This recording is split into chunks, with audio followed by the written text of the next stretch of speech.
এক ছোট্ট শহরে বাস করত এক দম্পতি, রাশেদ ও সাদিয়া। তাদের সংসার ছিল ভালোবাসা, হাসি ও পরস্পরের বিশ্বাসে ভরা। প্রতিদিনের মতো হাসি খুশি জীবনের মাঝে আল্লাহর রহমতও যেন বর্ষিত হচ্ছিল। কিন্তু শয়তান কখনো চায় না মানুষ শান্তিতে থাকুক।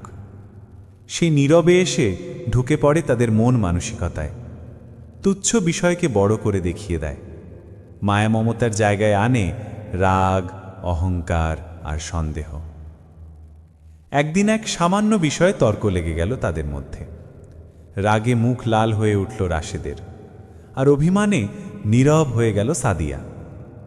রাগের মাথায় রাশেদ বলেই ফেলল, আমি যদি আগে তোমার সঙ্গে কথা বলি তাহলে তুমি আমার কাছে তালাক। সাদিয়াও দুঃখ আর অভিমানে তীব্র কণ্ঠে জবাব দিল, আর আমি যদি আগে কথা বলি তাহলে আমার সবচেয়ে প্রিয় জিনিস হারিয়ে যাবে। এই অযৌক্তিক কসমের পর দুজনেই চুপ হয়ে গেল। দিন কেটে গেল, কিন্তু কেউ কারোর সঙ্গে কথা বলল না। ঘরের দেওয়ালগুলো যেন নীরবতার ভারে নুয়ে পড়ল। রাশেদ কথা বলতে চাইলেও ভয় পায় যদি তালাক হয়ে যায়। সাদিয়াও কথা বলতে চাইলেও ভয় পায় যদি তার প্রতিজ্ঞা পূরণ হয়ে যায়। অবশেষে রাশেদের মন অস্থির হয়ে উঠল। সে আলেমদের কাছে গেল, বলল, আমাকে এমন একটা পথ দেখান যাতে আমার শপথ ভঙ্গ না করে আমার স্ত্রীর সাথে কথা বলার একটি উপায় দেখান। সব আলেমই বললেন, তুমি আগে কথা বললে তালাক হবে, এর কোনো উপায় নেই। রাশেদের মন ভেঙে গেল, হতাশা তাকে গ্রাস করল। শেষমেশ তার মনে পড়ল মহান আলেম ইমাম আবু হানিফা রহমতুল্লাহের নাম। সে দ্রুত তার দরবারে হাজির হল। সমস্ত ঘটনা শুনে ইমাম আবু হানিফা রহমতুল্লাহ বললেন, যাও তোমার স্ত্রীর সঙ্গে কথা বলো, তোমাদের তালাক হবে না। রাশেদ অবাক হয়ে গেল। চারপাশের অন্য আলেমরাও বিস্মিত হয়ে বললেন, হুজুর, কসম তো শর্তযুক্ত ছিল, তাহলে কিভাবে তালাক হবে?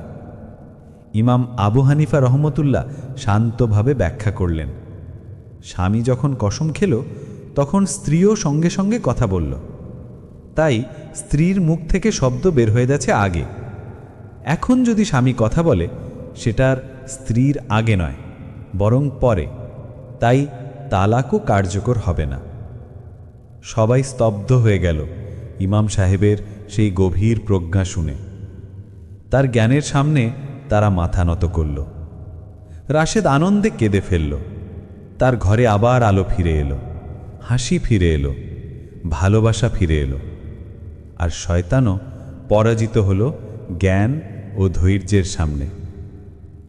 প্রিয় দর্শক, মানুষের জীবনে রাগ আসতেই পারে, অভিমানও হতে পারে, কিন্তু সেই মুহূর্তে বলা কথা কখনো কখনো পুরো জীবনকে বদলে দিতে পারে। তাই রাগের সময় কসম বা তালাকের মতো কথা বলা থেকে বিরত থাকুন। ধৈর্য ধরুন, ক্ষমা করুন, বুঝে নিন, তবেই সংসার হবে জান্নাতের এক টুকরো উদ্যান।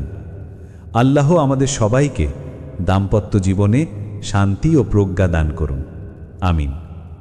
ভিডিওটি ভালো লাগলে লাইক দিন, কমেন্টে আপনার মতামত জানান, এবং এমন আরও ইসলামিক গল্প পেতে চ্যানেলটি সাবস্ক্রাইব করে রাখুন।